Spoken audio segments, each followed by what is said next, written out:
Terus, ini rumusan utama filsafatnya Epikuros.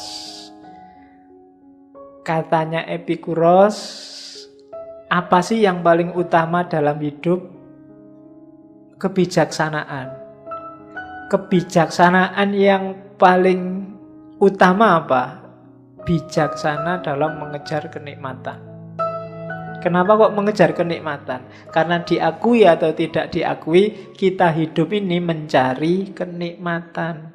Yo bahasa kasarnya nyari seneng, nyari enak. Saya bilang tadi di awal. Kalau kamu tanya, nikmat itu apa? Nikmat itu ndak ada rasa sakit, ndak ada rasa galau, ndak ada rasa sumpek. Jadi ndak ada netral ya. Kalau kita nggak sumpek, nggak galau, itulah nikmat. Ndak bisa seneng, ndak seneng, dan biasa. Hidup isinya cuma dua, seneng atau ndak seneng. Biasa itu termasuk seneng berarti. Kamu nyaman. Zona nyaman itu kan standar biasa. Dan kamu seneng, kerasan di situ. Jadi berarti apa? Nikmat itu kalau ndak ada rasa sakit, nggak ada ganjelan, nggak ada gelisah. Itulah nikmat. Jadi rumusannya nggak perlu terlalu jelimet. Kenapa kok pakai definisi negatif? Karena pakai definisi positif akan susah. Coba aja. Nikmat itu Pak, kalau kita bisa ketawa, wakeh tunggale. Banyak orang ketawa, malah ketawanya hasil dari stres. Itu kan tidak nikmat.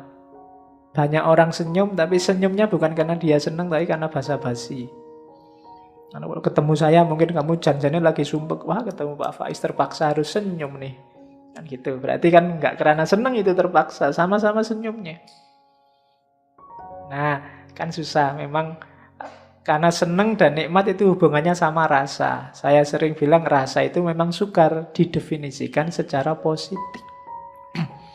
Jadi secara lurus. Mendefinisikannya apa? Secara negatif. Kalau nggak ada yang ganjel, nggak ada yang galau, lancar, itulah nikmat.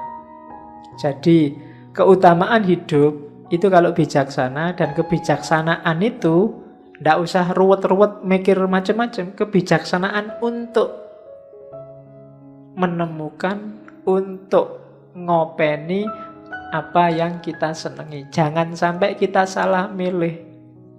Maka butuh kebijaksanaan.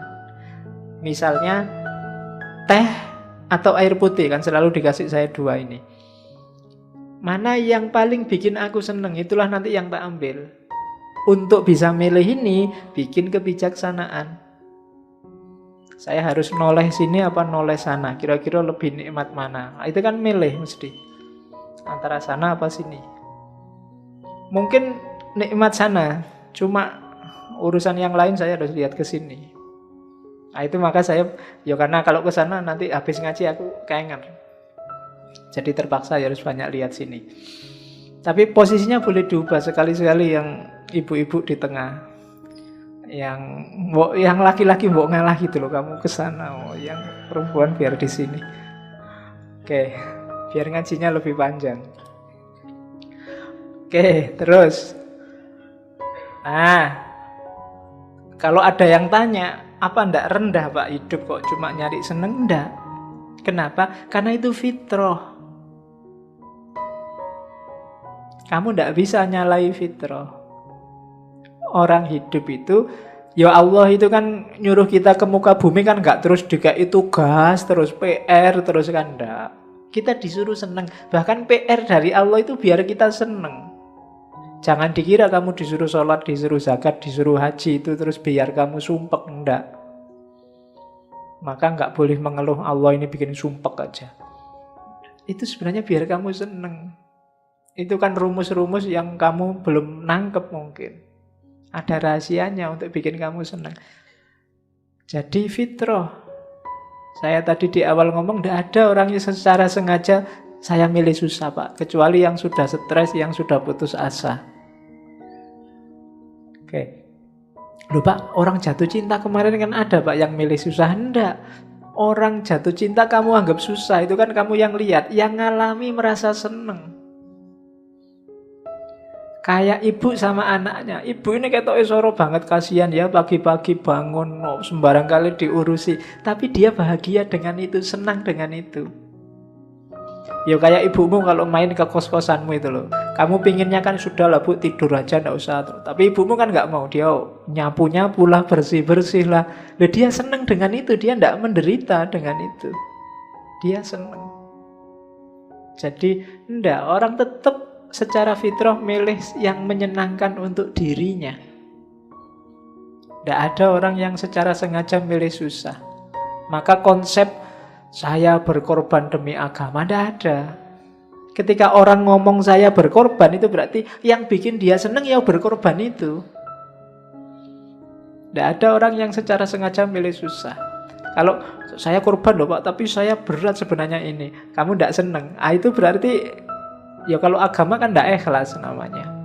Tidak ada nilainya. Yang bernilai itu kalau kamu mengejar yang membuat kamu senang. Jadi rumus pertama dari Epikuros, hidup ini awal dan akhirnya adalah kesenangan. Disitulah nanti sumber kebahagiaan.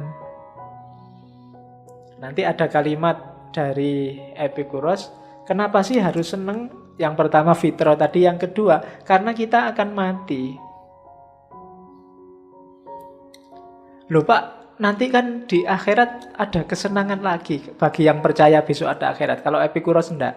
Katanya Epikuros ya seandainya ada kan yang di sana itu besok kesenangan akhirat. Sekarang carilah kesenangan dunia mumpung kamu hidup di dunia. Gitu loh. Loh Pak, besok di akhirat bisa toh Pak senang-senang kayak di dunia? Nggak bisa, alamnya beda. Kan ada hadisnya, mala ainun ro'at wala udhunun sami'at. Berarti nggak kayak sekarang. Jangan mau ketipu. Berarti senangnya akhirat besok, bukan senangnya dunia pasti. Wong mala ainun ro'at wala udhunun sami'at kok. Jangan dibayangkan Pak, besok di surga 72 bidadari, berarti di rumah saya ada punya istri 72 terus bebas ngapain aja. Bayanganmu ngono. Itu kesenangan dunia itu, bukan kesenangan akhirat. Kalau akhirat, tidak terbayangkan. Wong kamu belum ngerti. Mungkin kalau dianalogikan kayak dulu waktu kamu di kandungan ibumu, yang bikin kamu senang kan beda dengan di dunia sekarang ini. Kebahagiaanmu waktu di kandungan dengan sekarang hidup di alam dunia ini mungkin beda. Akhirat mungkin analoginya juga begitu. Kamu melihat, wah bayi itu ya mau ya makan cuma hasil cernaan ibunya, menjijikkan sekali. Jadi kamu sekarang di dunia, besok di akhirat mungkin gitu. Begitu lihat dunia, alah-alah orang dunia itu loh kok mau-maunya gitu. Bisa jadi begitu. Cuma memang jenis kesenangannya beda-beda. Maka katanya Epikuros, nikmati aja hidupmu di dunia sekarang. Kamu hidup sekali kok. Jadi kenapa sih Pak kok cari nikmat? Karena besok kita mati dan nggak kembali lagi, kecuali yang mati terus nggak jadi. Kan ada orang yang mati suri terus nggak jadi kembali lagi. Oke, jadi karena besok kita mati, maka nikmatilah hidup di dunia ini. Ya nanti meskipun nikmat ada rumusnya, jangan sembarangan.